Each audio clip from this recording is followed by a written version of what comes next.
أشهد أن لا إله إلا الله.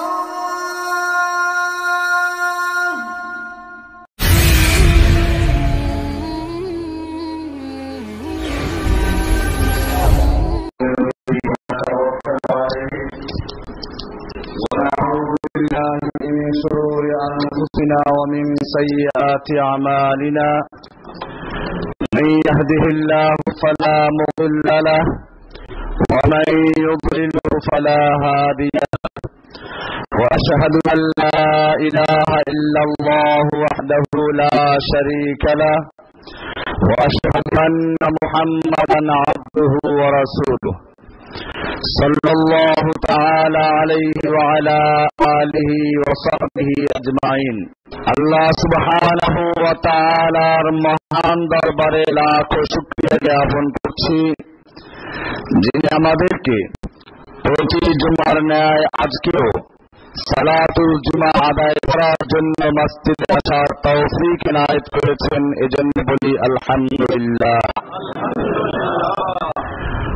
আমরা কয়েক জুমা পর্যন্ত আল্লাহ সুবহানাহু ওয়া তাআলা একমাত্র আইন বিধান দেওয়ার মালিক, আল্লাহর আইন পরিবর্তন করার অধিকার কারণেই আল্লাহর আইনকে বাতিল করে বিকল্প আইন তৈরি করার ক্ষমতা কাউকে দেওয়া হয়নি, এ বিষয়গুলো নিয়ে আলোচনা পেশ করেছিলাম। এ প্রসঙ্গে আরো বলা হয়েছিল, আল্লাহ সুবহানাহু ওয়া তাআলা মানুষের জীবনের জন্য মৌলিক যে বিষয়গুলো আছে, এর প্রত্যেকটা বিষয়ের জন্য সুনির্দিষ্ট আইন এবং কানুন দান করেছেন। মানব জীবনের সবচেয়ে বড় গুরুত্বপূর্ণ একটি বিষয়, যেমন মানুষের জীবনের নিরাপত্তা, মালের নিরাপত্তা, বংশের নিরাপত্তা, এরকম বিবেক বুদ্ধির নিরাপত্তা, এসব বিষয়গুলো আল্লাহ সুবহানাহু ওয়া তাআলা বিস্তারিতভাবে আলোচনা করেছেন।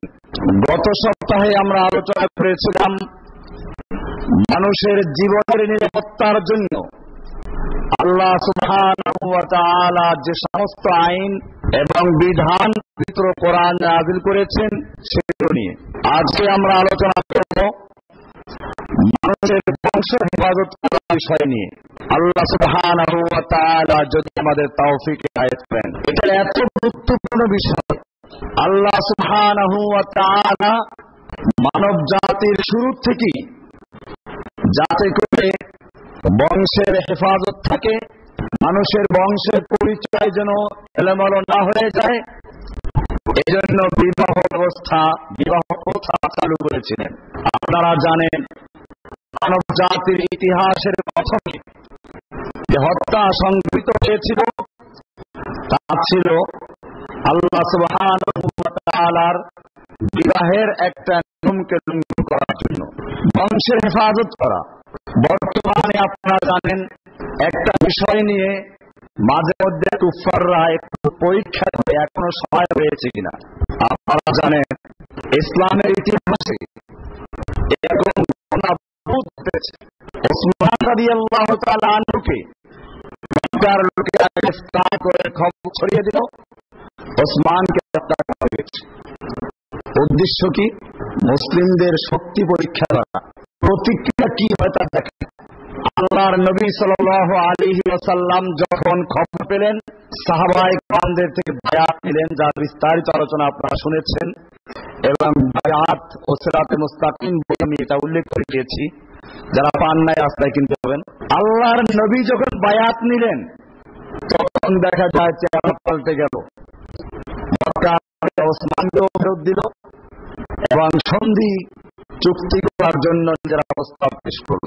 এইভাবে বর্তমান যুগের কাফেররাও বিভিন্ন সময় পরীক্ষা করে দেখে, আমরা যে এত অর্থ সম্পদ ব্যয় করলাম মানুষের ঈমান নষ্ট করার জন্য, নাস্তিক বানানোর জন্য, কতটুকু কাজ হলো। এই জন্য আপনারা জানেন, মাঝে মধ্যেই নাড়াচাড়া দেওয়া হয়। এক এক সময় এক একটা রুদ্ধ হয়। কোন সময় পর্দার বিধানকে বাতিল করার নাম করে, কোন সময় আবার নারীদের অধিকারের নাম করে, আবার কয়েকদিন আগে একটু নাড়া দিয়ে দেখো মুসলিমদের প্রতিক্রিয়া কি হয়? আন্তঃধর্ম বিবাহ। বিবাহের ক্ষেত্রে কোনো ধর্মের বাধ্যতা থাকবে না। যে কোনো ধর্মের লোক যে কোনো ধর্মের মেয়েকে বিয়ে করতে হবে, এই জন্য বাধা প্রদান করা যাবে না। আর সন্তান হলে কি হবে? এক্ষেত্রে ইসলামের সুনির্দিষ্ট আইন আছে।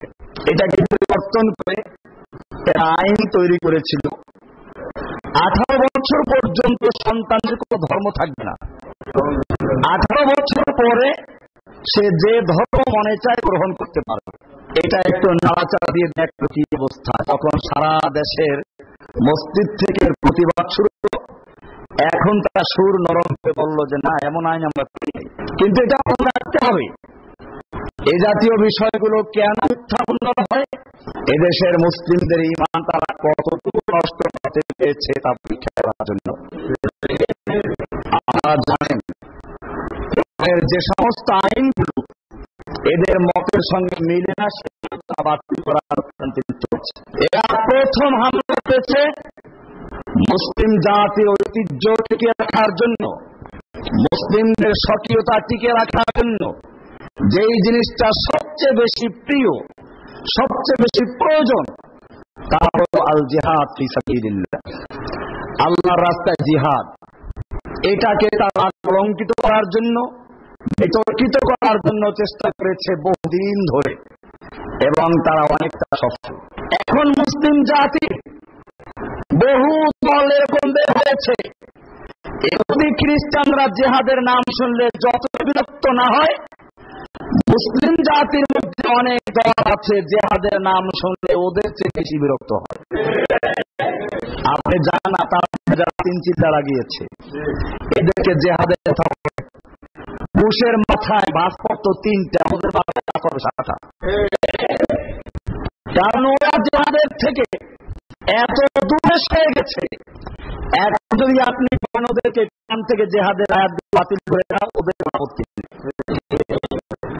এমনি ভাবে পীর সাহেবের মুরিদদেরকে বলেন কোরআনের থেকে জিহাদের আয়াতগুলো তুলে দিলে কেমন হয়? তারা বলবে আমাদের আপত্তি নেই। এরকম একটা দীর্ঘ প্রচারণা চালিয়ে এটার সূচনা হয়েছিল ইংরেজ শাসন আমল থেকে গোলাম আহমদ কাদিয়ানীর মাধ্যমে। আপনারা জানেন এই দেশে যখন ইংরেজরা বিভিন্ন ভাবে মুসলিম জাতিকে ধ্বংস করার কৌশল আঁটেছিল, এ সময় একদল মধ্যে মুমিন ওলামায়ে রাব্বানী তারা জিহাদের ডাক দিলেন এবং ভারতবর্ষকে দারুল হক ঘোষণা করেছিলেন। এবং এই ফতোয়ায় সারা ভারতবর্ষে ইংরেজ বিরোধী আন্দোলন দৌড়ে জ্বলে উঠে। এ সময় জিহাদের ডাক দেওয়া হলো। ইংরেজরা জিহাদের মোকাবিলা করবে কি করে? এটার জন্য তারা একদল মৌলবী তালাশ পেল এবং সর্বপ্রথম যে মৌলবী সাহেব করেছিল তার নাম ছিল গোলাম আহমদ কাদিয়ানী। এই কাদিয়ানী প্রথম ব্যক্তি যে জিহাদের বিরুদ্ধে বক্তব্য দেয়। সে একটা কবিতা তার কি উর্দুতে নাযিল হয়েছে, जिहाद के नाम छोड़ दो आए भाइयों, इस्लाम में हराम है पत्थर। जिहाদের নাম ত্যাগ করো হে ভাই, ইসলামে নিষিদ্ধ হারাম জিহাদ। এদেশে বহু মানুষ আছে এরকম যারা বলে ইসলামে কোনো স্থান নেই, ইসলামে মারামারি নেই, ইসলাম শান্তির ধর্ম, আল্লাহর নবী মারামারি করে নাই। এই কথাগুলো বলে একদল ইহুদি খ্রিস্টান এবং নাস্তিকদের তৈরি করতে। অথচ আল্লাহর রাসূল সাল্লাল্লাহু আলাইহি ওয়াসাল্লাম কি বলেছেন? ইন্নাল জান্নাতা তাহতা যিলালিস সুয়ুফ, জেনে রাখো নিশ্চয় জান্নাত তলোয়ারের ছায়ায়। আল্লাহর রাসূল সাল্লাল্লাহু আলাইহি ওয়াসাল্লাম বলেছেন ইন্নী বুইসতু লিল আনা নবিয়ুল মারহামা, আমি যুদ্ধের নবী। এরকম ভাবে কোরআনের সূরা তাওবার 111 নম্বর আয়াতে আল্লাহ সুবহানাহু ওয়া তাআলা বলছেন ইন্নাল্লাহা আশতারা মিনাল মুমিনিনা আনফুসাহুম ওয়া আমওয়ালাহুম, নিশ্চয় আল্লাহ সুবহানাহু ওয়া তাআলা মুমিনদের থেকে তাদের জান এবং মাল ক্রয় করে নিয়েছেন। বিআন্না লাহুমুল জান্নাহ, জান্নাতের বিনিময়ে ইউকাতিলুনা ফি সাবিলিল্লাহি, তারা আল্লাহর রাস্তায় কিতাল করে, যুদ্ধ করে, ইয়াকতুলুনা ওয়া ইউকতালুনা, তারা মারে এবং মরে। মারামারি আছে কিনা? সূরা সফ এর 4 নম্বর আয়াত আল্লাহ বলছেন, ইন্নাল্লাহা ইউহিব্বুল্লাযীনা ইউকাতিলুনা ফি সাবিলিহি সাফফান আন্নাহুম বুনয়ানুম মারসুস। নিশ্চয় আল্লাহ সুবহানাহু ওয়া তাআলা ওই লোকদেরকে ভালোবাসেন, ওই লোকদের পছন্দ করেন যারা আল্লাহর রাস্তায় কিতাল করে, যুদ্ধ করে, যেন তারা সীসা বানানো প্রাচীর। এরকম অসংখ্য আয়াত আল্লাহ সুবহানাহু ওয়া তাআলা নাযিল করলেন। এরপরে আল্লাহর রাসূল সাল্লাল্লাহু আলাইহি ওয়াসাল্লাম তার নবুয়তি জীবনের 23 বছরে 27টা যুদ্ধে কমান্ডারের দায়িত্ব পালন করেছে। এরপরেও দেখবেন একদল মুসলমান তারা ইসলামের নামে কাজও করে, দাওয়াতের কাজও করে, এরা বলে ইসলামে কোনো মারামারি নেই। এটা পরিষ্কার মনে রাখতে হবে। ইসলামকে জিহাদের হুকুম কেন দিলেন? ইসলাম হচ্ছে দাওয়াত দেয়, আসো শান্তির পথে। একজন রোগীকে প্রথমে অ্যান্টিবায়োটিক দেওয়া হয়, ট্যাবলেট দেওয়া হয়, ক্যাপসুল দেওয়া হয়, এইগুলোতে কাজ হয় অপারেশন করার জন্য। কিন্তু যদি পরীক্ষা করে দেখা যায় তার ক্যান্সার হয়ে গেছে, এই অঙ্গটা কেটে না ফেললে বাকি অংশগুলো নষ্ট করে ফেলবে, তখন ডাক্তার পরামর্শ দেয় রাখতে হবে। রোগীকে বলা হয় টাকা লাগবে 5 লাখ টাকা। রোগী গ্রামে তার জমি বিক্রি করে, গরু বিক্রি করে টাকা নিয়ে আসে, ডাক্তারকে টাকা দেয়। ডাক্তার রোগীটাকে অপারেশন রুমে নিয়ে গেল, দরজা বন্ধ করে রোগীর একটা অংশ কেটে ফেললো। দুনিয়ার কোন বিবেকবান মানুষ আজ পর্যন্ত আপত্তি করে নাই। ডাক্তার তার রুমের ভিতরে দরজা বন্ধ করে একটা রোগীকে অঙ্গহানি করছে, একটা পা কেটে ফেললো, একটা হাত কেটে ফেললো, এত অন্যায় এবং জুলুম কেন করলো? খুব রোগী আপত্তি করে না। কেন করে না? সকলেই জানে এই ক্যান্সার অংশ যদি কাটা না হয় তাহলে বাকি ভালো অংশগুলোকে নষ্ট করে ফেলবে। অন্য অংশকে টিকিয়ে রাখার জন্য, অন্য অংশকে ভালো রাখার জন্য এই অংশ কাটা ছাড়া কোনো বিকল্প রাস্তা নেই। ঠিক এরকম ভাবে ইসলামেও আল্লাহ সুবহানাহু ওয়া তাআলা অনেক ঔষধ দিয়েছেন মানুষকে ভালো করার জন্য। যখন কোন রকম ঔষধ কাজে না আসে, এবারে চূড়ান্ত হুকুম হচ্ছে ওদের বিরুদ্ধে যুদ্ধ করো, লড়াই করো। ওরা ক্যান্সার হয়ে গেছে, এই দুনিয়াটা হচ্ছে অপারেশন রুমের মতো। এইখানেও যদি ক্যান্সার ধরা পড়ে, সেই ক্যান্সার যে হোক না কেন, সে হোক না বুশ, হোক ওবামা অথবা বুশের বাবা বুশ, যে হোক না কেন, ওদের বিরুদ্ধে যুদ্ধ করো, ওদেরকে হত্যা করো, কতল করো, ওদেরকে দুনিয়া থেকে বিদায় করো, নতুবা দুনিয়ার মানুষ শান্তিতে বসবাস করতে পারে না। এটার নাম জিহাদ। আজকে মুসলিম জাতির অন্তর থেকে জিহাদকে ভুলিয়ে দেওয়া হয়েছে। মসজিদগুলোর মেম্বার থেকে জিহাদের বয়ান বন্ধ হয়ে গেছে, কারণ বুশ বাবা শিখিয়ে গেছে ইসলামে জঙ্গিবাদ নেই। কোরআনে পরিষ্কার আয়াত আছে, ওয়াইদু লাহুম মাসতাতাতুম মিন কুওয়া ওয়া মির রিবাতিল খাইল তুরহিবুনা বিহি আদুওয়াল্লাহি ওয়া আদুওয়াকুম। আল্লাহ সুবহানাহু ওয়া তাআলা বলছেন, তোমরা তোমাদের শত্রুদের মোকাবিলা করার জন্য প্রস্তুতি গ্রহণ করো, শক্তি অর্জন করো। এই শক্তিগুলো আধ্যাত্মিক শক্তির নাম না, নফসের শক্তি না। আল্লাহ রাসূল সাল্লাল্লাহু আলাইহি ওয়াসাল্লাম মসজিদে নববীর মেম্বারে দাঁড়িয়ে ঘোষণা করলেন, আলা ইন্নাল কুওয়াতার রামি, আলা ইন্নাল কুওয়াতার রামি, আলা ইন্নাল কুওয়াতার রামি। জেনে রাখো, শক্তি হচ্ছে নিক্ষেপ করা, শক্তি হচ্ছে নিক্ষেপ করা, শক্তি হচ্ছে নিক্ষেপ করা। কি নিক্ষেপ করা তা বলেন নাই, কারণ ওই সময় তো তীর বর্ষা নিক্ষেপ করার প্রচলন ছিল। আল্লাহ বলতেই পারতেন তীর নিক্ষেপ করা, বর্ষা নিক্ষেপ করা, এটা বলেন নাই। কারণ হচ্ছে এই, আল্লাহ সুবহানাহু ওয়া তাআলা জানেন কিয়ামত পর্যন্ত শুধু তীর আর বর্ষা নিক্ষেপ করার মধ্যে সীমাবদ্ধ থাকবে না। নিক্ষেপ করার মধ্যে আসবে ক্ষেপণাস্ত্র নিক্ষেপ করা, নিক্ষেপ করার মধ্যে নিক্ষেপ করা, এই সবগুলো যাতে অন্তর্ভুক্ত হতে পারে সেজন্য আল্লাহ রাসূল সাল্লাল্লাহু আলাইহি ওয়াসাল্লাম বলেছেন, আল্লাহ ইন্নাল কুওয়াতার রামি, যেটাকে সেই শক্তি হচ্ছে নিক্ষেপ করা। আজকে সেটা মুসলিম জাতির অন্তর থেকে ভুলিয়ে দেওয়া হচ্ছে, একটা হচ্ছে। এখনো ইসলামের এই বংশ হেফাজত করার গুরুত্বপূর্ণ একটা অংশ হচ্ছে বিয়ে। আল্লাহর রাসূল সাল্লাল্লাহু আলাইহি ওয়াসাল্লাম হাদিসে পরিষ্কার করে বলেছেন, ইয়া মাশারাশ শাবাব আইস্তাতা মিনকুমুল বাতা ফালিয়াতাযাওয়াজ, ওহে যুবকেরা, তোমাদের যাদের বিয়ে করার মতো ক্ষমতা আছে, অর্থ সম্পদ আছে, ফালিয়াতাযাওয়াজ, সেজন্য অবশ্যই বিয়ে করে নেয়। কেন? ফাইন্নাহু আহসানু লিল ফারজ ওয়া আফদালু লিল বসর, বিয়ের মাধ্যমে লজ্জাস্থানের হেফাজত হয়, চোখের দৃষ্টি হেফাজত হয়। ওয়ামান লাম ইয়াস্তাতি, আর যার বিয়ে করার তো সামর্থ্য নেই, ফাআলাইহি বিসসাওম, সেজন্য লাগাতার রোজা রাখে, সিয়াম পালন করে। এরকম ভাবে আল্লাহ সুবহানাহু ওয়া তাআলা কোরআনে বলেছেন, ফানকিহু মা তাবা লাকুম মিনান নিসায়ে মাসনা ওয়া সুলাসা ওয়া রুবা, তোমরা তোমাদের পছন্দ মতো মেয়েদেরকে বিয়ে করো, একজন, দুজন, তিনজন, চারজন পর্যন্ত বিয়ে করতে পারো।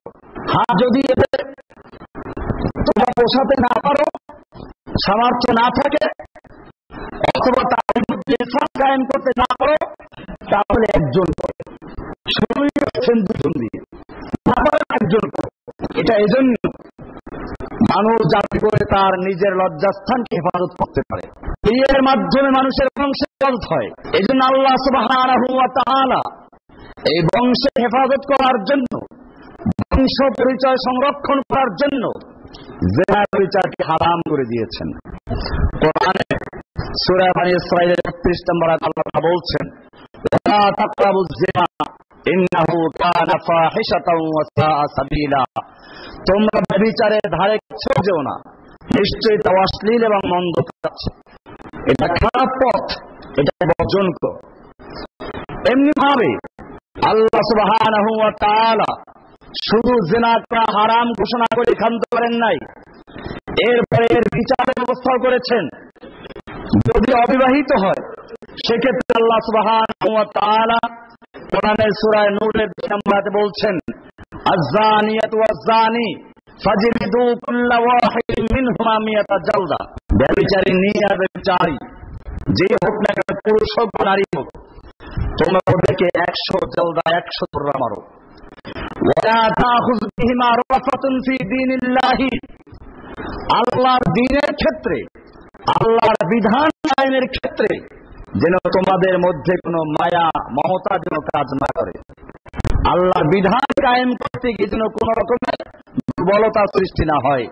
আল্লাহ বলছেন, ইন কুনতুম তুমিনুনা বিল্লাহি ওয়াল ইয়াউমিল আখির, যদি তোমরা সত্যি আল্লাহতে এবং আল্লাহর পরকালে বিশ্বাস করো। ওয়াল ইয়াশহাদ আযাবাহুমা তায়ফাতুম মিনাল মুমিনিন, আর এই শাস্তি যে দিবে এটা কোনো গোপনে না, বরং প্রকাশ্যে দিবে, যাতে করে মুমিনরা দেখতে পায় এবং এর মাধ্যমে শিক্ষা গ্রহণ করতে পারে। আর যদি বিবাহিত হয়, তাহলে সেক্ষেত্রে আল্লাহ রাসূল সাল্লাল্লাহু আলাইহি ওয়াসাল্লাম বর্ণিত আছে, আন ইবনে আব্বাস উমর ইবনে খাত্তাব রাদিয়াল্লাহু তাআলা আনহু ওয়া জালিসুন আলা মিম্বার রাসূলিল্লাহ সাল্লাল্লাহু আলাইহি ওয়াসাল্লাম, উমর ইবনে খাত্তাব রাদিয়াল্লাহু তাআলা আনহু আল্লাহর রাসূলের মিম্বারের কাছে বসেছিলেন। এই সময় তিনি বললেন, ইন্নাল্লাহ মুহাম্মাদান বিল-হক ওয়া আনজালা আলাইহিল কিতাব ফাকান মিম্মা উনজিলা আলাইহি আয়াতুর রাজম। উমর ইবনে খাত্তাব রাদিয়াল্লাহু তাআলা আনহু বলছেন, আল্লাহ তাআলা মুহাম্মদ সাল্লাল্লাহু আলাইহি ওয়াসাল্লামের প্রতি কিতাব নাযিল করেছেন এবং সত্য বিধান দান করেছেন, এবং আল্লাহ যে বিধান নাযিল করেছেন তার মধ্যে একটা আয়াত ছিল রজম সম্পর্কে। করানাহা ওয়া আইনাহা ওয়া আকালনাহা, আমরা এটা করেছি, মুখস্থ করেছি, বুঝেছি। ফারজামা রাসূলুল্লাহ সাল্লাল্লাহু আলাইহি ওয়াসাল্লাম ওয়া রাজামনা বাদাহু, আমরা এইটাকে বিধানটাকে আমরা নিজেরা বাস্তবায়ন করেছি আল্লাহর রাসূল সাল্লাল্লাহু আলাইহি ওয়াসাল্লাম বাস্তবায়ন করেছেন। অর্থাৎ ব্যভিচারিণী যদি বিবাহিত হয় অথবা বিবাহিত পুরুষ নারী যে হোক, এদেরকে পাথর ছুড়ে হত্যা করা। এরপরে ওমর খাত্তাব বললেন, ফাখশা ইন তাবিন নাস জামানুন, আমি ভয় করছি যদি সময় অনেক লম্বা হয়ে যায়, তার মানে দীর্ঘদিন ধরে কিয়ামতের আগে এমন একটা সময় আসতে পারে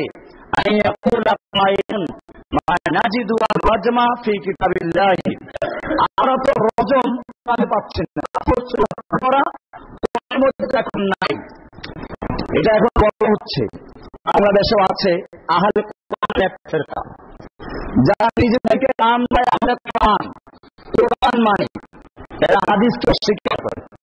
বিভিন্ন কারণে এরা বাড্ডাতে একটা গ্রুপ আছে এবং ঢাকায় ইতিমধ্যে অনেক জায়গায় ছড়িয়েছে। কারণ এদের কথাগুলো শুনলে অনেকে বিভ্রান্ত হয়। কথা সত্য কথা, আল্লাহ কোরআন নাযিল করেছেন আর তাতে বলেছেন ফাসসালনা কুল্লা শাইইন তাফসীলা, সবকিছু বিস্তারিত বর্ণনা করেছি। তিবয়ানান লিকুল্লি শাই, সবকিছুর স্পষ্ট বর্ণনা আছে। এটা মনে রাখতে হবে। আল্লাহ সুবহানাহু ওয়া তাআলা কোরআনেই বলেছেন, ওয়াল্লাযী বা'আসা ফিল উম্মিয়্যিনা রাসূলাম মিনহুম ইয়াতলু আলাইহিম আয়াতিহি ওয়া ইউযাক্কিহিম ওয়া ইউআল্লিমুহুল কিতাবা ওয়াল হিকমা। আল্লাহ রাসূলের যে মূল দায়িত্বগুলো, তার মধ্যে একটা দায়িত্ব ছিল কিতাব ও হিকমতের তালিম দেওয়া, শিক্ষা দেওয়া। এখন আল্লাহর রাসূল সাল্লাল্লাহু আলাইহি ওয়াসাল্লাম যে শিক্ষা দিলেন, এটা যদি গ্রহণযোগ্য না হয়, তাহলে কোরআনের তালিমের কি প্রয়োজন ছিল? আল্লাহ তাআলা পারবেন সোজা একটা কোরআন দিয়ে দিতে, তোমরা পড়ে নাও। আল্লাহ তাআলা রাসূল কেন দিলেন? কোরআন শিক্ষা দেওয়ার জন্য। আর আল্লাহর রাসূল সাল্লাল্লাহু আলাইহি ওয়াসাল্লাম যা শিক্ষা দিয়েছেন সেগুলো হাদিস। এটা ভিন্ন কথা। হাদিসের মধ্যে অনেক হাদিস জাল রেখেছে, মানুষ তৈরি করেছে। যখনই ইসলামে বিভিন্ন দল তৈরি হয়েছে, তখনই মানুষেরা নিজেদের দলকে টিকে রাখার জন্য, নিজেদের দলকে সমর্থন করার জন্য একদল লোকেরা আল্লাহর নামে মিথ্যা হাদিস তৈরি করেছে। অনেকে বলে হাদিস মিথ্যা হয় কি করে? হাদিস মিথ্যা না, নবীর নামে মিথ্যা তৈরি করে হাদিস নাম দেওয়া হয়েছে। যেমন আপনারা শুনেন, এই দেশের অনেক আলেমেরা এই সেকুলার মুসলিমদের খুশি করার জন্য অথবা নাস্তিকদের খুশি করার জন্য বলে কি, হুব্বুল ওয়াতনি মিনাল ঈমান, স্বদেশ প্রেম ঈমানের অঙ্গ। এটা আপনারা শুনেছেন। হাদিস আসলে জাল হাদিস, দেখি জাল হাদিস, ভুয়া হাদিস। হাদিসের কোন সহিহ কিতাবে নেই। একদল নাস্তিক মুরতাদেরা আল্লাহর নবীর নামে তৈরি করে দিয়েছে। মুমিনদের মধ্যে আছে নাকি? মুমিনদের পুরো দুনিয়াটাই মুমিনদের। আপনারা পুরাতন লোক আছেন, বুড়া, তারা জানেন। আগে গান, মুসলিম যুবকরা গান গাইত, চীন আরব হামারা, হিন্দুস্তান হামারা, মুসলিম হে হাম ওয়াতন হে সারে দুনিয়া হামারা, সারা জাহাঁ হামারা। এটা মুসলিমদের কথা।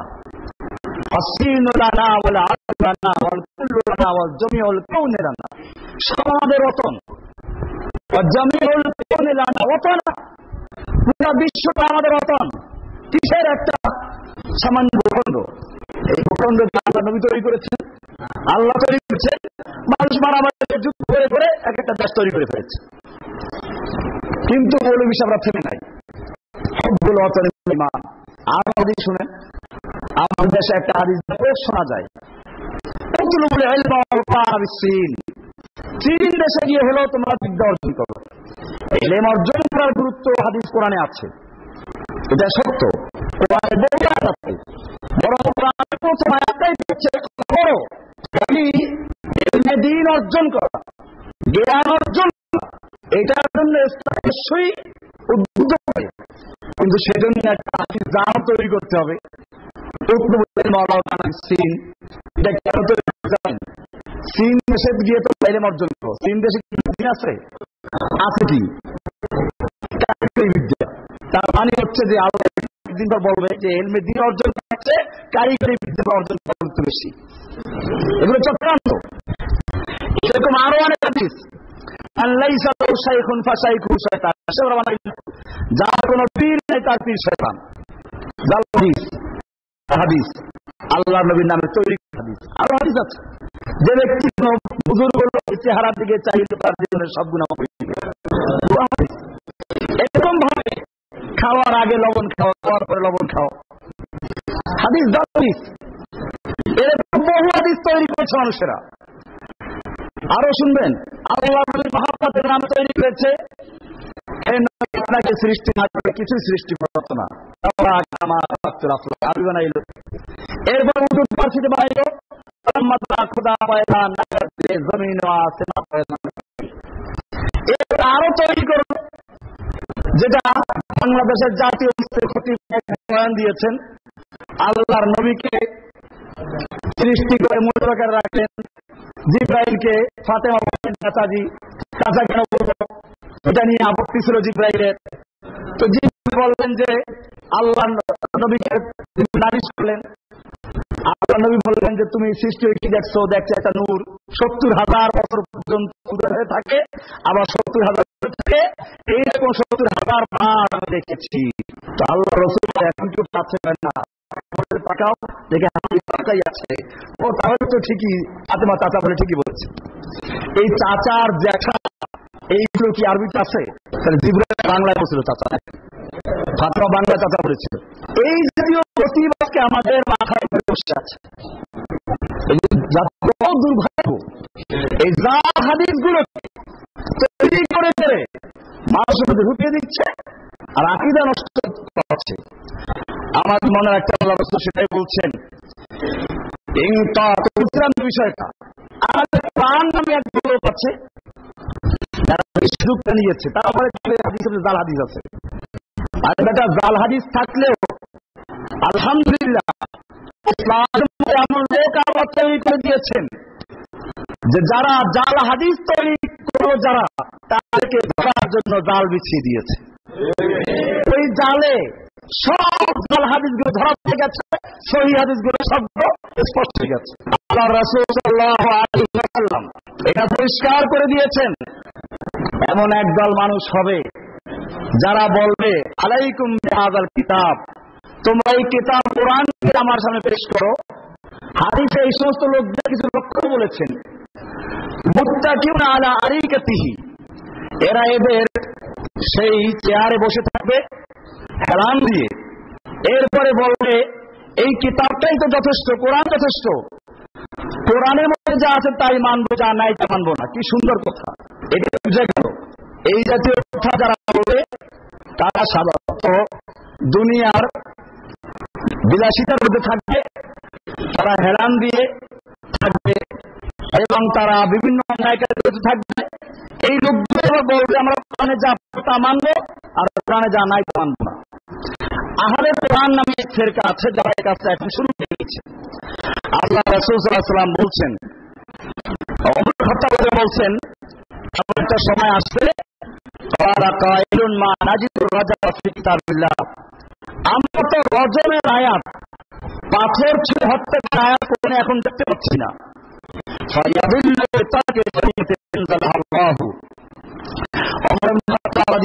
বলছেন অতঃপর তারা আল্লাহর একটা ফরজ বিধানকে বাতিল দেওয়ার কারণে তারা গুমরাহ হয়ে যাবে।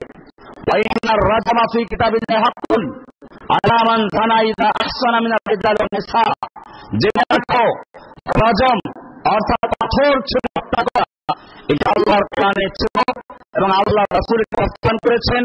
আল্লাহর রাসূলের মৃত্যুর পরে আমরা বাস্তবায়ন করেছি, যখন কোন বিবাহিত পুরুষ বিবাহিত মেয়ে লোক জিনার বিচারে লিপ্ত হবে, ইযা কামাতিল বাইয়িনাতু, এবং তা প্রমাণ দ্বারা প্রমাণিত হবে, তখন তাকে পাথর ছুঁয়ে হত্যা করতে হবে। এমনি ভাবে এটা আছে বুখারী শরীফ হাদিসের ভিতর আছে, অন্য কিতাব আছে। এমনি ভাবে ইসলামে অংশে হেফাজত করার জন্য আল্লাহ সুবহানাহু ওয়া তাআলা যেভাবে জিনার বিচারকে হারাম করেছেন, ঠিক তেমনি ভাবে আল্লাহ সুবহানাহু ওয়া তাআলা পর্দার বিধান দিয়েছেন। অর্থাৎ জিনার বিচার যেরকম হারাম, এই জিনার বিচারের জন্য উদ্বুদ্ধ করতে পারে এমন জিনিসকে আল্লাহ হারাম করে দিয়েছেন। যেমন একটা পর্দায় চলা, আল্লাহ সুবহানাহু ওয়া তাআলা পর্দার বিধানকে ফরজ করে দিয়েছেন যাতে করে মানুষ অন্যায় কাজের দিকে উদ্বুদ্ধ না হয়।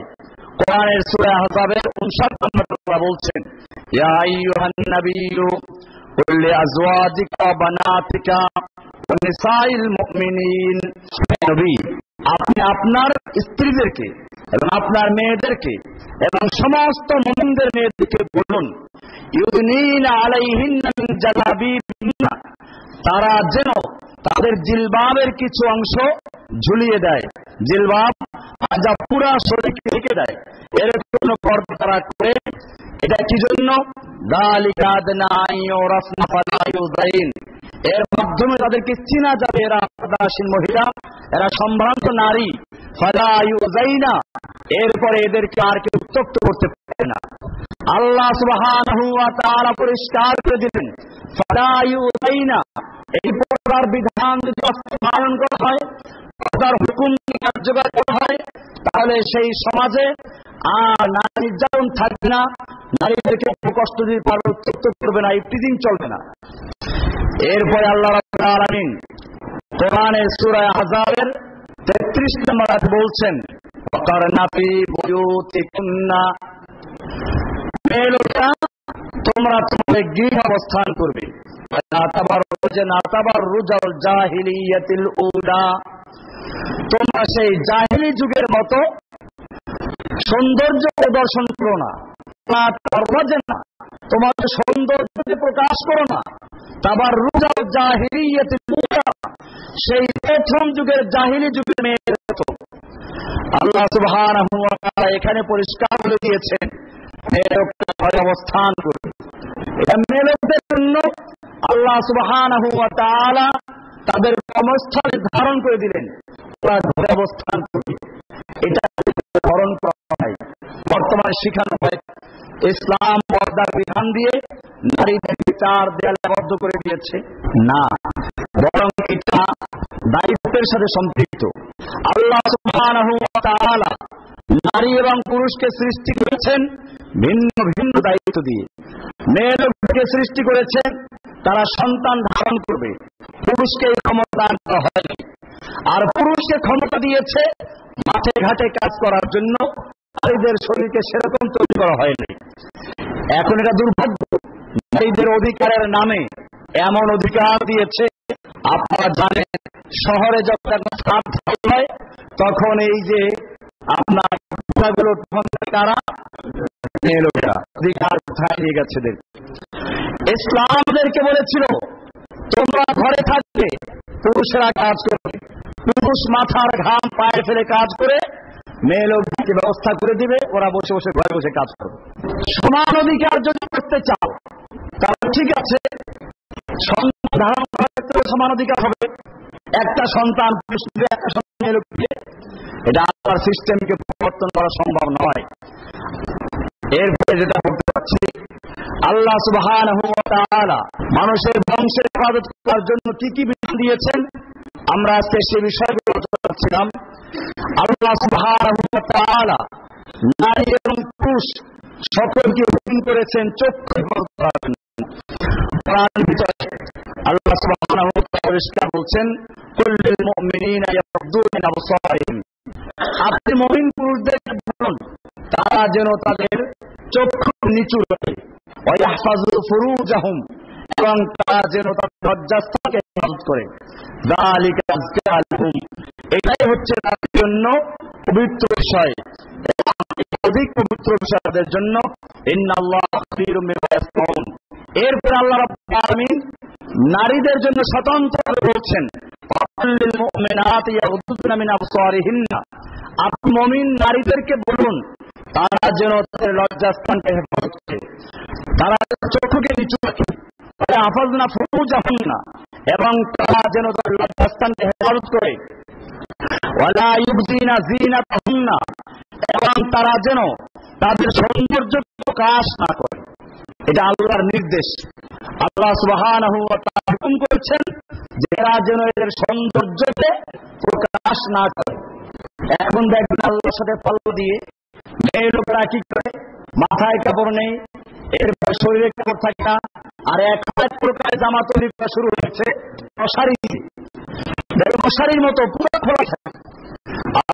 পুরুষ পুরুষেরা মাশাআল্লাহ পায়ে জুতা পরে, কিরকম যারা শু পরে, মোজা পরে, প্যান্ট পরে, শার্ট পরে, এরপরে আবার কোট পরে, এরপরে আবার এই দিয়ে আটকায়, মাথায় ক্যাপ পরে। অর্থাৎ মেয়ে লোকদের যে পর্দা করার বিধান ছিল এটা পুরুষরা নিয়ে গেছে, আর পুরুষদের যে পর্দা করা জায়েজ ছিল তা মেয়ে লোকরা নিয়ে গেছে। আল্লাহ বিধানকে চ্যালেঞ্জ করা হয়েছে।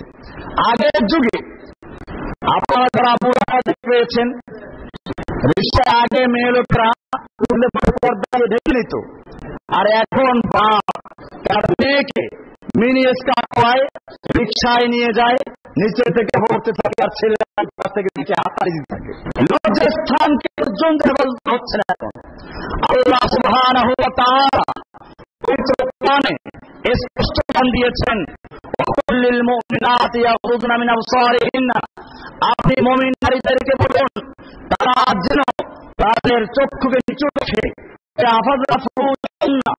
এবং তারা যেন তাদের লজ্জাস্থানকে হেফাজত করে, লা ইউবদিনা যিনাতাহুন্না, এবং তারা যেন তাদের জিনাত, তাদের সৌন্দর্যকে প্রকাশ না করে, ইল্লা মা যাহারা মিনহা, তবে হ্যাঁ লেবাস পোশাক করার পরেও যে অংশটা হয়ে যায় এটার জন্য আল্লাহ পাক করবেন না। সূরা নূরের 30-31 আয়াত। এমনি ভাবে মহিলাদেরকে আল্লাহ রাব্বুল আলামিন পুরুষের সঙ্গে মিষ্টি কথা, সুন্দর আওয়াজে কথা বলতে নিষেধ করেছেন।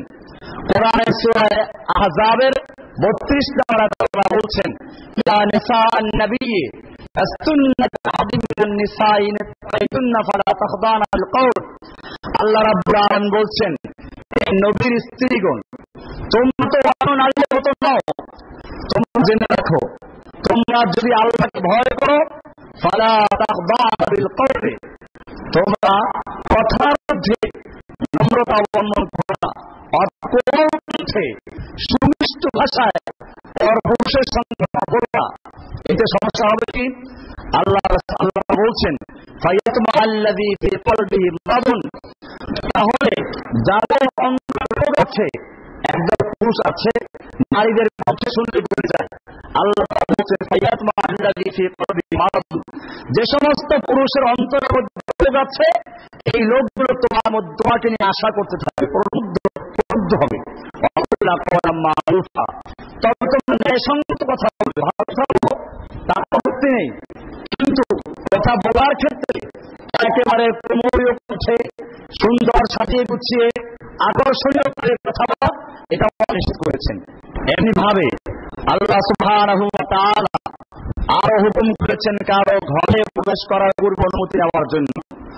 কোরআনের সূরা নূরের 27 নম্বর আয়াতে আল্লাহ বলছেন, আইয়ুহান নাবিয়্যু ইয়া আইয়ুহাল্লাযীনা আমানু লা তাদখুলু বুয়ুতান গায়রা বুয়ুতিকুম, হে ঈমানদারগণ, তোমরা নিজেদের ঘর ছাড়া অন্য কারো ঘরে প্রবেশ করো না, হাত্তা তাস্তানিসু ওয়া তুসাল্লিমু আলা আহলিহা, যতক্ষণ না তোমরা অনুমতি নিবে এবং ঘরবাসীদেরকে সালাম দিবে।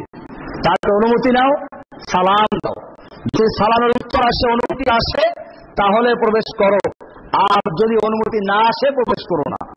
যালিকুম খায়রুল লাকুম, এটা তোমাদের জন্য উত্তম, লাআল্লাকুম তাযাক্কারুন, যাতে তোমরা উপদেশ গ্রহণ করতে পারো। এমনি ভাবে ঘরে যে সমস্ত দাসদাসী থাকে এদেরকেও আল্লাহ রাব্বুল আলামিন খাস ঘরে, মায়ের ঘরে প্রবেশ করছে, বালেগ হয়ে গেছে, এই ছেলেকে আল্লাহ হুকুম করেছেন অনুমতি দেওয়ার জন্য। কোরআনের সূরা নূরের 58 নম্বর আল্লাহ বলছেন, ইয়া আইয়ুহাল্লাযীনা আমানু ইয়াস্তাযিনুকুমুল্লাযীনা মালাকাত আইমানুকুম ওয়াল্লাযীনা লাম ইয়াবলুগুল হুলমা মিনকুম সালাসা মাররাতিন ক্বাবলা সালাতিল ফজর হিনা তাদাউনা সিয়াবাকুম মিনাজ যাহিরাতি ওয়া মিন বা'দি সালাতিল ইশা সালাসু আওরাতিল লাকুম। আল্লাহ সুবহানাহু ওয়া তাআলা বলছেন, হে মুমিনগণ, তোমাদের ডান হাত যাদের মালিক হয়েছে, অর্থাৎ দাসদাসী বান্দি, এবং তোমাদের মধ্যে যারা প্রাপ্ত বয়স্ক হয়নি, তারা যেন অবশ্যই 3 সময়ে অনুমতি গ্রহণ করে। নিজের মায়ের কাছেও প্রবেশ করতে 3 সময় অনুমতি প্রয়োজন হবে। একটা হচ্ছে ফজরের সালাতের পূর্বে, দ্বিতীয় হচ্ছে দুপুরে, যখন তোমরা তোমাদের পোশাক দুপুরে খাওয়া দাওয়া করে বিশ্রাম থেকে সাধারণ পোশাক এলোমেলো থাকে, এবং এশার সালাতের পর, এই তিনটি সময় তোমাদের জন্য গোপনীয়তার সময়। এই তিন সময়ের পর অন্য কোনো সময়ে বিনা অনুমতিতে আসলে তোমাদের এবং তোমার তাদের দোষ নেই। তিন সময় ছাড়া কেন অনুমতির প্রয়োজন নেই। এত সতর্কতা আল্লাহ তাআলা দিয়েছেন যাতে করে মানুষের বংশ হেফাজত থাকে। উল্টাপাল্টা মেলামেশা করলে একজনের ঘরে আরেকজনের পানি ঢুকে যাবে, এতে সন্তান দুর্বল হয়ে যাবে। এরপরে শুধু এ পর্যন্তই না, আল্লাহ সুবহানাহু ওয়া তাআলা তালাকের ক্ষেত্রে কেউ তার স্ত্রী তালাক দিল, অন্য জায়গায় বিয়ে বস্তুর ইদ্যত পালন করতে হবে। স্বামী মরে গেল, অন্য জায়গায় বিয়ে বস্তু হলে ইদ্যত পালন করতে হবে, এটাও ফরজ করে দিয়েছেন। কারণ হচ্ছে এই, স্বামী তালাক দিল, সঙ্গে সঙ্গে আরেকজনের কাছে বিয়ে বসলো, সে স্ত্রী সহবাস করলো, সন্তান জন্ম হলো। এই সন্তান কি বর্তমান স্বামীর না আগের স্বামীর পানির, এটা বলা যাচ্ছে না। এই জন্য বংশের হেফাজত থাকা জরুরি। আল্লাহ সুবহানাহু ওয়া তাআলা সেজন্য কোরআনে পরিষ্কার বিধান দিয়েছেন। আল্লাহ তাআলা বলছেন তালাক দিয়ে পরে সেখানে ইদ্দাত পালন করতে, ফাইজা তাল্লাকতুমুন নিসা ফাবালাগনা আজালাহুন্না, যখন তোমরা তোমার স্ত্রীদেরকে তালাক দিবে অথবা তারা তাদের ইদ্দাত পৌঁছে যাবে, তারপরে ফামসিকুহুন্না বিমারুফিন আও সাররিহুহুন্না বিমারুফ, এরপর তালাকের বিষয়টা আল্লাহ তাআলা আলোচনা করেছেন। এরকম ভাবে সূরা বাকারা 232 নম্বরেও তালাকের বিষয়টা আলোচনা করা হয়েছে। এরকম ভাবে সূরা বাকারা 236 নম্বরে আছে, সূরা তালাকের 1 নম্বরে আছে এই মেয়ে লোকদের কিভাবে তালাক দিতে হবে, তালাক দেওয়ার পালন করতে হবে, স্বামী মারা গেলে ইদ্যত পালন করতে হবে। এই সবগুলো আল্লাহ সুবহানাহু ওয়া তাআলা স্পষ্ট করেছেন যাতে করে মানুষের বংশ হেফাজত থাকে। একজনের ক্ষেত্রে আর একজনের পানি না যায়, একজনের পানির ভিতরে আরেকজনের আগে মিশে না যায়, আল্লাহ সুবহানাহু ওয়া তাআলা বংশ হেফাজত করার জন্য বিধান দিয়েছেন। সুতরাং বংশ হেফাজত করা, বংশের সঙ্গে মানুষের দিন হেফাজত করা জরুরি। এই জন্য রব্বুল আলামিন বিবাহের বিধান দিয়েছেন, যেখানে স্বামীর পরিচয় থাকবে, সন্তানের বাবার পরিচয় থাকবে, মায়ের পরিচয় থাকবে, দাদার পরিচয় থাকবে। এটা একটা আল্লাহ ফরজ বিধান। এটাকে বাতিল করতে চায় বাবা বাতিল করবে, না বুঝে করে থাকে তওবা করতে হবে। আর বুঝে শুনে ফেলে ঈমান চলে গেছে, নতুন করে ইসলাম গ্রহণ করতে হবে। আর ইসলাম গ্রহণ না করে তাহলে এদের জন্য ইসলাম থাকলে শাস্তি হচ্ছে আল্লাহ রাসূল সাল্লাল্লাহু আলাইহি ওয়াসাল্লাম বলেছেন, মান বাদালা দীন ফাতুলু, যে ব্যক্তিটা দিন পরিবর্তন করেছে তাকে তোমরা কতল করে ফেলো। এরপরে আরেকটা বিষয় আল্লাহর বিধানের মধ্যে যে গুরুত্বপূর্ণ বলেছিলাম, মান মর্যাদা, মানুষের আত্মমর্যাদা, একটা মূল্য আছে মানুষের। একজন মানুষ, আল্লাহ রাব্বুল আলামিন কোরআনের সূরা বনী ইসরাঈলের 70 নম্বর আয়াতে বলেছেন, ওয়ালাকাদ কাররামনা বানি আদম, আমি বনি আদমকে সম্মানিত করে সৃষ্টি করেছি। এরকম সূরা 3 এর 4 নম্বর আয়াতে বলছেন আল্লাহ তাআলা, লাকাদ খালাকনাল ইনসানা ফি আহসানি তাকওয়িম, আমি মানব জাতিকে, মানুষকে সৃষ্টি করেছি উত্তম গঠন দিয়ে, সর্বোত্তম গঠন দিয়ে। এই মানুষ যাতে তার মর্যাদা হেফাজত করতে পারে, জন্য কেউ যদি কারো জিনা বিচার অপবাদ দেয়, ওকে জিনা করেছে এরকম মিথ্যা অপবাদ দেয়, আল্লাহ তাআলা বলেছেন আগে 4 জন সাক্ষী হাজির করো। 4 জন সাক্ষী হাজির করতে না পারলে আল্লাহ আছে যে এরকম ভাবে তাকে 80টা ধর্ণা মারতে করতে হবে। সূরা নূরের 4 নম্বর 5 নম্বর আছে, ওয়াল্লাযীনা ইয়ারমুনাল মুহসানাত, যারা সব চরিত্র নারীদের প্রতি অপবাদ দেয়, মিথ্যা অপবাদ দিল, সুম্মা লাম ইয়াতু বিআরবাতি শুহাদা, অতঃপর 4 জন সাক্ষী উপস্থিত করতে পারবে না, ফাজলিদুহুম 80 জালদাতান, তাহলে তোমরা তাদেরকে 80টা ব্যত্যাঘাত করো। ওয়ালা তাকবালু লাহুম শাহাদাতান আবাদা, এবং তোমরা কখনোই তাদের সাক্ষ্য গ্রহণ করো। যেরকম মিথ্যা অপবাদ দিলে কেউ করে সাক্ষী আর গ্রহণ হবে না। আল্লাহ তাআলা বলছেন, উলাইকা হুমুল ফাসিকুন, এই লোকগুলো হচ্ছে ফাসিক, ইল্লাল্লাযীনা তাবু মিন বাদি যালিকা, তবে যারা এরপরে তওবা করবে, আসলাহু, এবং নিজেরা সংশোধন হয়ে যাবে, ফাইনাল্লাহা গফুরুর রহিম, আল্লাহ নিশ্চয় দয়ালু এবং ক্ষমাশীল। এরকম ভাবে সূরা নূরের 11 থেকে 13 নম্বর আয়াতে আল্লাহ রাব্বুল আলামিন এই অপবাদের বিষয়ে নাযিল করেছেন। কেউ যদি মিথ্যা অপবাদ দেয়, তোহমাত লাগায়, আল্লাহ তাআলা শাস্তি বিধান রেখেছেন। সূরা নূরের 11 থেকে 13 নম্বর বিষয়গুলো আছে। এমনি ভাবে সূরা নূরের 23 নম্বর হচ্ছে ইন্নাল্লাযীনা ইয়ারমুনাল মুহসানাতিল গাফিলাতিল মুমিনাত, নিশ্চয়ই যারা সচ্চরিত্র সর্বনা মুমিন নারীদের প্রতি অপবাদ আরোপ করে, আল্লাহ তাআলা বলেন লুইনু ফিদ দুনিয়া ওয়াল আখিরাহ, তারা দুনিয়া এবং আখিরাতে অভিশপ্ত হবে। ওয়া লাহুম আযাবুন আযীম, তাদের জন্য রয়েছে মর্মন্তুদ শাস্তি, কঠিন শাস্তি, আখিরাতের শাস্তি ভুগতে হবে তারা। এমনিভাবে মানুষের মান মর্যাদা হেফাজত করার জন্য এর বিপরীতে গীবত করা, পরে দুশ্চর্চা করাকে হারাম করে দিয়েছেন। এটা আমাদের মনে রাখতে হবে। আমাদের এখন বর্তমান যে চরিত্র তা হচ্ছে তিনজন যদি একত্রে কারো কাছে যায় বা দুজন এক জায়গায়, একজন একটু দূরে চলে গেল, অপরজন বলল এই লোকটা কিন্তু ভালো না, সমালোচনা শুরু করে দেওয়া, এটা এখন একটা সাধারণ চরিত্রে পরিণত হয়ে যাচ্ছে। অথচ আল্লাহ রাব্বুল আলামিন কোরআনের সূরা হুজুরাতের 12 নম্বরে বলছেন ইয়া আইয়ুহাল্লাযীনা আমানু জতাইবু কাসীরাম মিনাজ-যন, এই ঈমানদারগণ খবরদার তোমরা অনেক অনুমান থেকে দূরে থাকো। অনুমান করে কথা বলা, আমার মনে হয় লোকটা ভালো না, আমার মনে হয় লোকটা এরকম ধারণা করে কথা বলো না। ইন্না বা'দায-যন্নি ইসমুন, জেনে রাখো নিশ্চয় অনুমান পাপের কারণ পাপ হয়ে যায়। ওয়ালা তাজাসসু, তোমরা গোপন বিষয় অনুসন্ধান করতে যেও না। ওয়ালা ইয়াগতাব বা'দুকুম বা'দান, তোমরা একে অপরের গীবত করো না।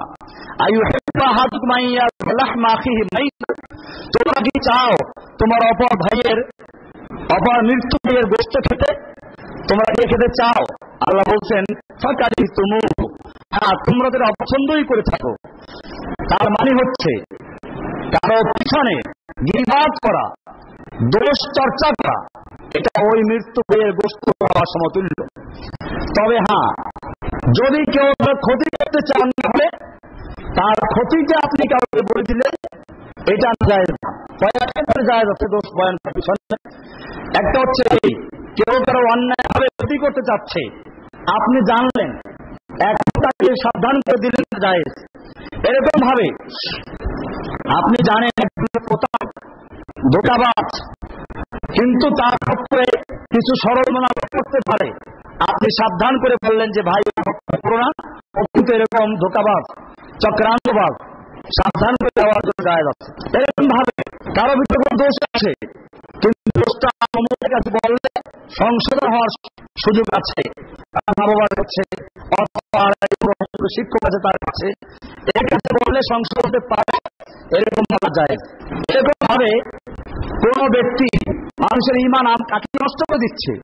আমরা অনেক সময় পীরদের কথা বলি, তো পীরের মুরিদরা বলে যে এটা তো গীবত হয়ে যায়, এটা গীবত না, এইটা যদি গীবত হয় তাহলে এরকম গীবত করা হচ্ছে। আল্লাহ কোরআনে আবু লাহাবের নামে সূরা নাযিল করেন নাই, তাব্বাত ইয়াদা আবি লাহাবিন ওয়া তাব্বা, আবু লাহাবের বংশ হোক, সে নিজের বংশ হোক, এটা করে আছে না, আবু লাহাবের গীবত করা হচ্ছে। এটা জায়েজ না, জরুরি। যারা ইসলামের ক্ষতি করবে, সে চাই শাসক হোক, কোন পীর হোক, কোন বুজুর্গ হোক, তাদের এই চক্রান্ত, তাদের এই গুমরাহি, এগুলো পরিষ্কার করে দেওয়া প্রত্যেকটা হক আলেমের দায়িত্ব হয়ে যায়। স্পষ্ট আছে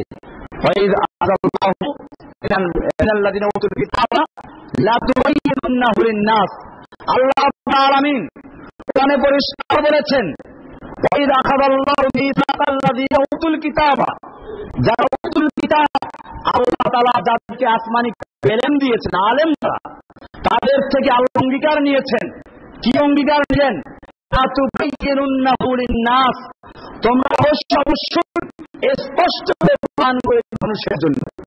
এখন যদি স্পষ্ট বয়ান করা না হয় তাহলে মানুষ ধোঁকায় পড়বে। আমরা মাশাআল্লাহ সবাই কাছে যাও, সবাই কাছে যাও, আপনি শিয়া আলের কাছে গেলে ইসলাম শিখতে পারবেন। এমনিভাবে সব আলেমের কাছে যাও, আপনি গেলেন ওই সমস্ত আলেমদের কাছে যে 5টা হাদিসের খেলাফ দিয়ে বসে আছে, দেখে যেটা তাবিজ লেখে নিজে, সেই তাবিজ পক্ষেই বলবে, সে তাদের পক্ষে কি দলিল আছে সব এরকম ভাবে যে বেটা নিজে মুর্দার খায়, মানুষ মরলে পানি করার জন্য, আর দাওয়াতকে আপনি 3 দিনের দাওয়াত 40 দাওয়াত খাওয়ার জন্য পাগল হয়ে যায়। এই লোকটার কাছে আপনি গেলেন, হুজুর এগুলো যায় না যায়, সেটাকে নাজায়েজ বলবে? এমনি ভাবে যে আলেম নিজে মনে করেন কোন নেতা বা নেত্রীর পিছনে ঘুরে, আপনি তাকে জিজ্ঞেস করলেন আর নেতৃত্ব জায়েজ না, সে কি বলবে? অথচ বুখারীর পরিষ্কার হাদিস রয়েছে,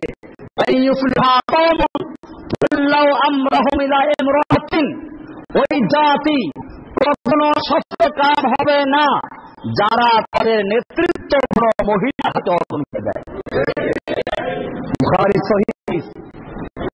এখন আপনি দেখেন সাধারণ পাবলিক করে এদেশে অনেক শীর্ষ পর্যায়ে আলেম পর্যন্ত নারীদের নেতৃত্বে ইসলাম কায়েম করার শপথ নিচ্ছেন। ইসলাম কায়েম করার মাধ্যমে, নারী নেতৃত্বের মাধ্যমে, নারীদের সাথে ইসলামের শক্তি অর্জন করতে হবে। ইসলাম কায়েম করার জন্য গণতন্ত্র গ্রহণ করে নিয়েছে, ইসলাম কায়েম হবে এদেশে। এটা পরিষ্কার। একটা ইসলামিক দল একবার 30টা সিট পাইল, আসন পাইলে, এমপি 30 জন পাইলেন, পরে নির্বাচনে কজন পাইলেন? মাত্র 3 জন, সৈন্যটা শেষ। এটা পরিষ্কার। গণতান্ত্রিক প্রক্রিয়ায় পৃথিবীর কোথাও ইসলাম কায়েম হয় নাই।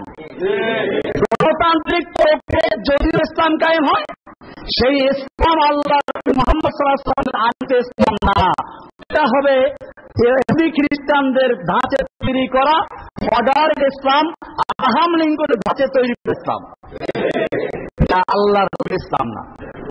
গণতন্ত্র কুফরি মতবাদ আমরা আলোচনা করেছি।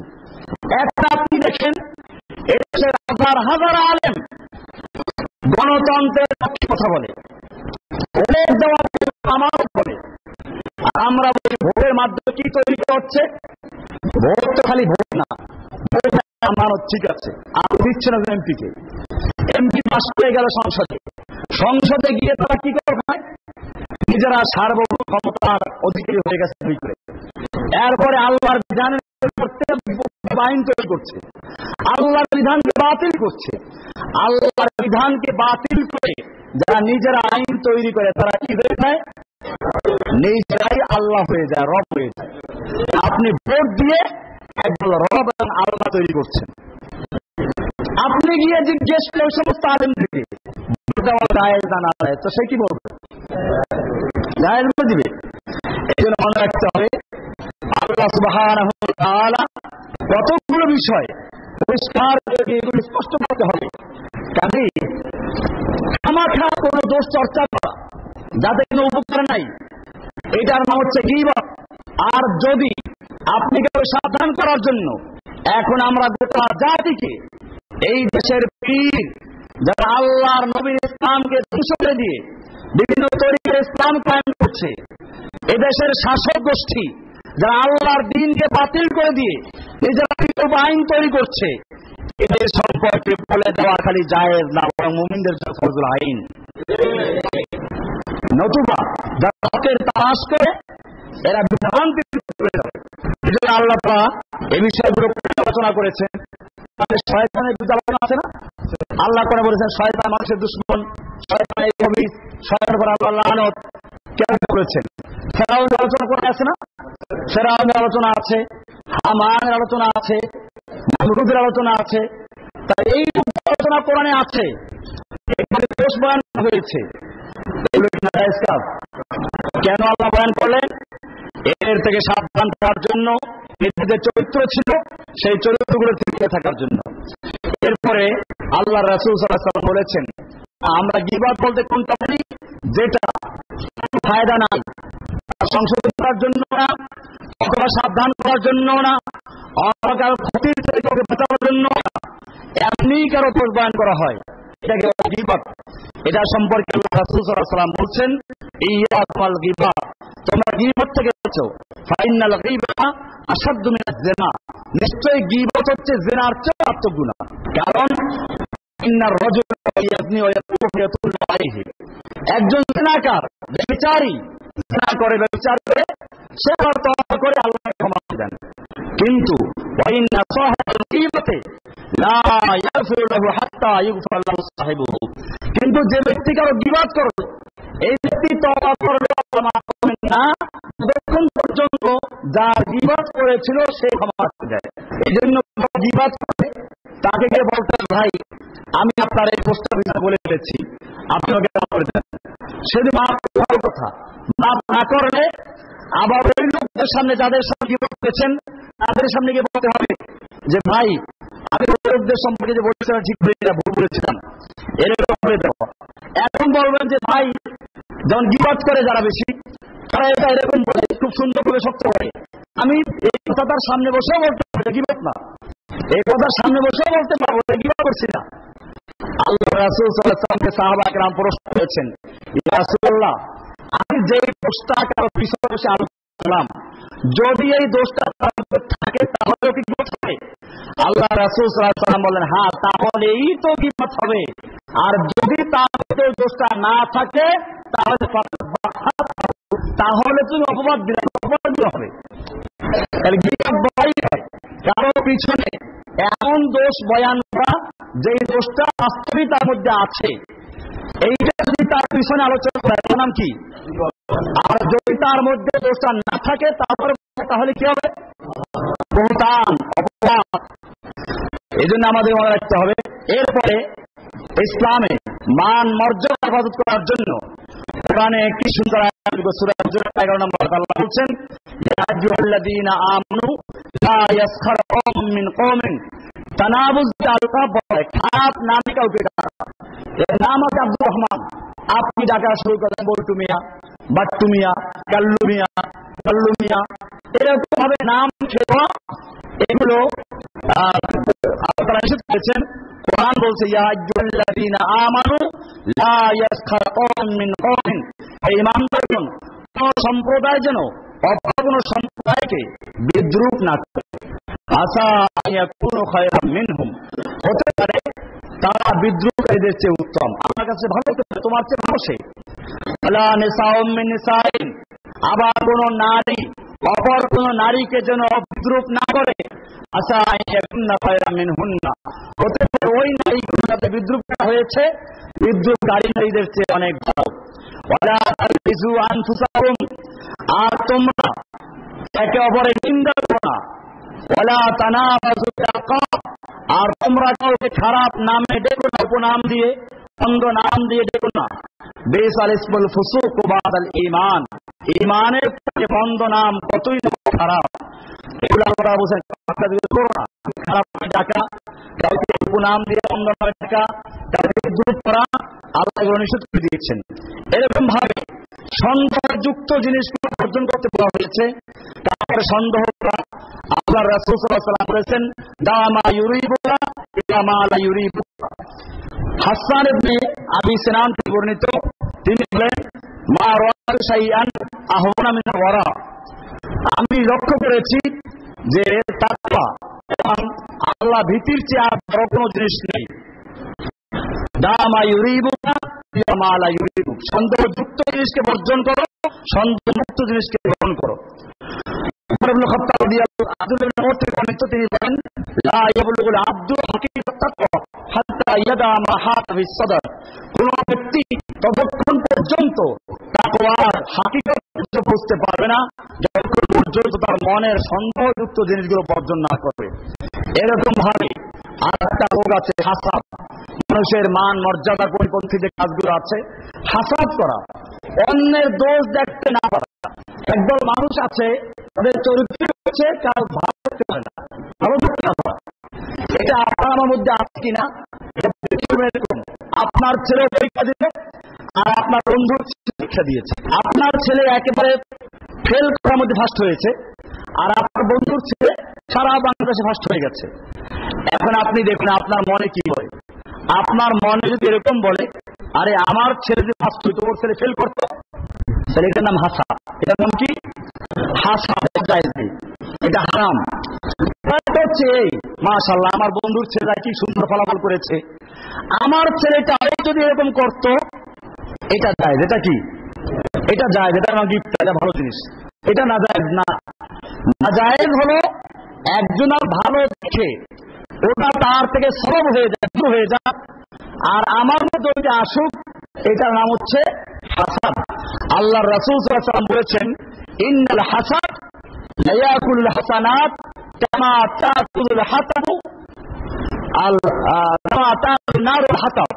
নিশ্চয়ই মানুষের মধ্যে হাসাদ রোগ যদি থাকে, হাসাদ পরশ্রী কাতরতা, এটা মানুষের এক আমলকে এমন ভাবে জ্বালিয়ে ভস্ম করে দেয় যেরকম ভাবে আগুন শুকনো লাকড়িকে জ্বালিয়ে পুড়িয়ে ভস্ম করে দেয়। আগুন যেরকম ভাবে শুকনো লাকড়িকে জ্বালিয়ে পুড়িয়ে ভস্ম করে ছাই করে দেয়, এরকম ভাবে হাসাদ মানুষের ন্যাক আমল কি করে দেয়? ধ্বংস করে দেয়। আমরা কত ভালো তৈরি করি, এগুলো যদি আমরা ধ্বংস হয়ে যায় তাহলে কি হবে? এই জন্য হাসাদটা আমাদের অনেকের মধ্যে আছে, এটা খুব খারাপ জিনিস। এরপরে আরেকটা নামিমা, চগলখড়ি। এটা একটা মারাত্মক রোগ। চগলখড়ি মানে একজনের কথা আর একজনের কাছে লাগানো, আর ওরটা গিয়ে ওর কাছে লাগানো, এটার নাম কি? চগলখড়ি। আল্লাহ রাসূল সাল্লাল্লাহু আলাইহি ওয়াসাল্লাম দুজন লোকের কবরের কাছ দিয়ে যাচ্ছিলেন।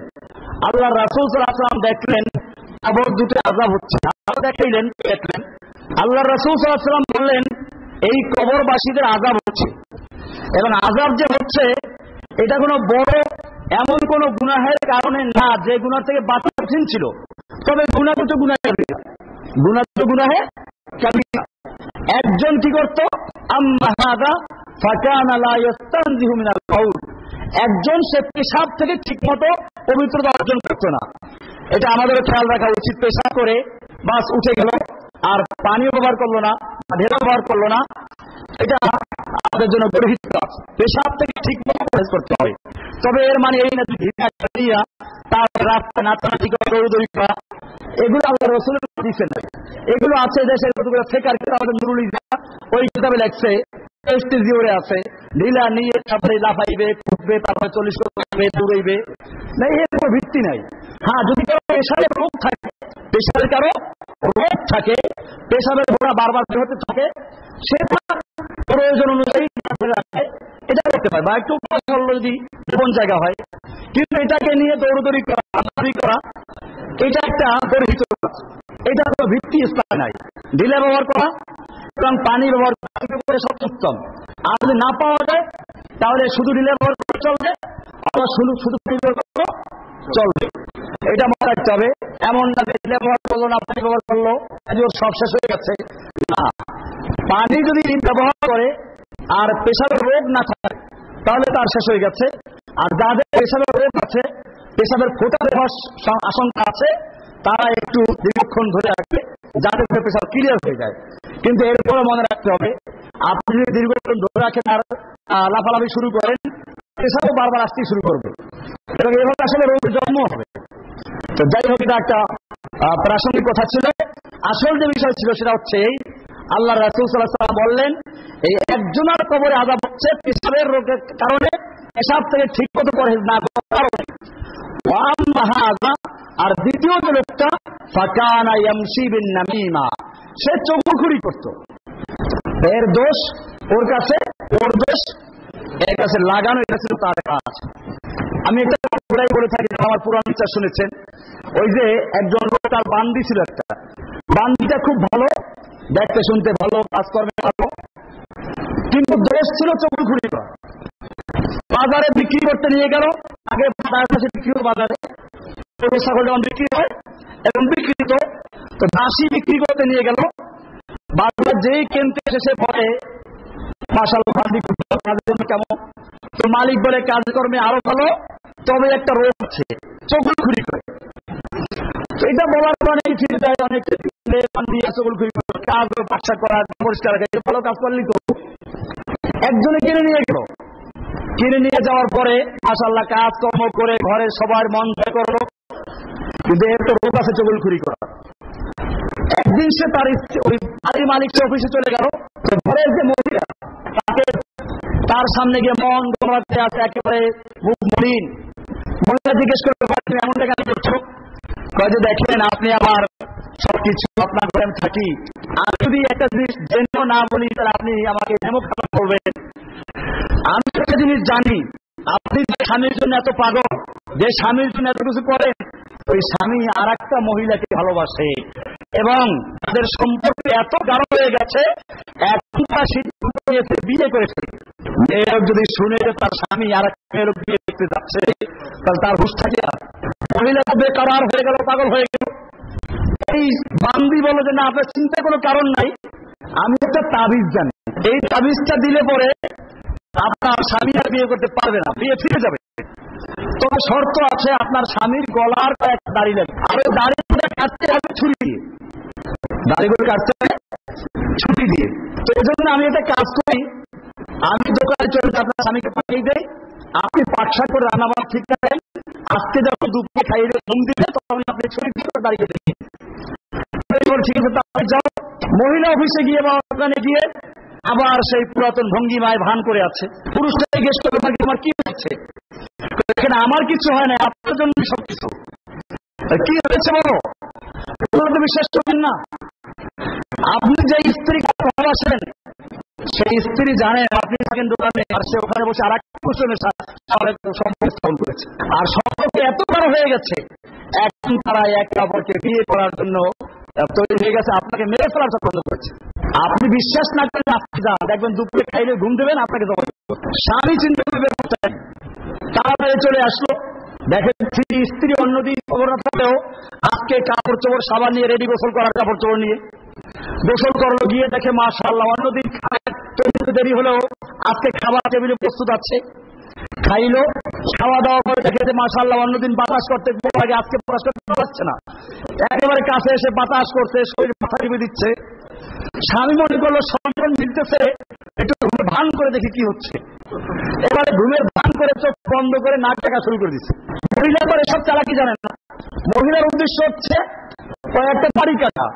সে মনে করলো যে স্বামী তো ঘুমিয়ে গেছে, একটা বাড়ি কাটি। সে ছুরিটা বের করে গলায় হাত দিল দাড়ি কাটার জন্য। স্বামী তো সজাগ, খপ করে হাত ধরে ফেলছে, দেখলে ঠিকই তার হাতে ছুরি। তো মানুষ রাগের মুখে কত কিছু করে, সে ওই ছুরিটা হাতে নিয়ে স্ত্রীকে জবাই করে ফেলবে। এরপরে লাশিয়ার ওখানে নাই, সে চলে গেছে ওই মহিলার বাড়িতে। বাপের এই বললো তোমার ভাইয়েরা তোমার কোথায় আছো, তোমাদের বোনকে তো তোমাদের অগ্নিপরীক্ষা জবাই করে ফেলেছে। তারা আবার এসে এই পুরুষটাকে জবাই করে ফেলেছে। এটা গল্প হলো, এই গল্পটা এটা হাদিসের কথাও না, মানে কথাও না, আর এটা হাদিস করে মনে করেন না। উদ্দেশ্য হচ্ছে এই একটা কথা যে একটা লোক চগলখোর, তারা একজনের কথা আর একজনের কাছে গিয়ে লাগায়, আর কত জঘন্য ক্ষতি করতে পারে। এই জন্য উচিত হলো এই চগলখোররা যখন চগলখড়ি করে রাখা, এরপরে যার বিরুদ্ধে করেছে তাকে হাজির করা, সামনাসামনি করলে তখন এগুলো বন্ধ হয়েছে। তো যাই হোক, আজকে আলোচনা করছিলাম আল্লাহ সুবহানাহু ওয়া তাআলা মানুষের জন্য যে মৌলিক বিষয়গুলো যে আইন দিয়েছেন, এর মধ্যে প্রথম বিষয়টা ছিল আজকের মানুষের বংশে হেফাজত করা নিয়ে আলোচনা করেছিলাম। এরপর দ্বিতীয় নাম্বার বিষয় ছিল আজকে মানুষের মান মর্যাদা, এটার হেফাজত করা। আল্লাহ মানুষকে মান মর্যাদা দিয়েছেন, হেফাজত করার জন্য গুরুত্ব দিয়েছেন। এই যদি লঙ্ঘন করে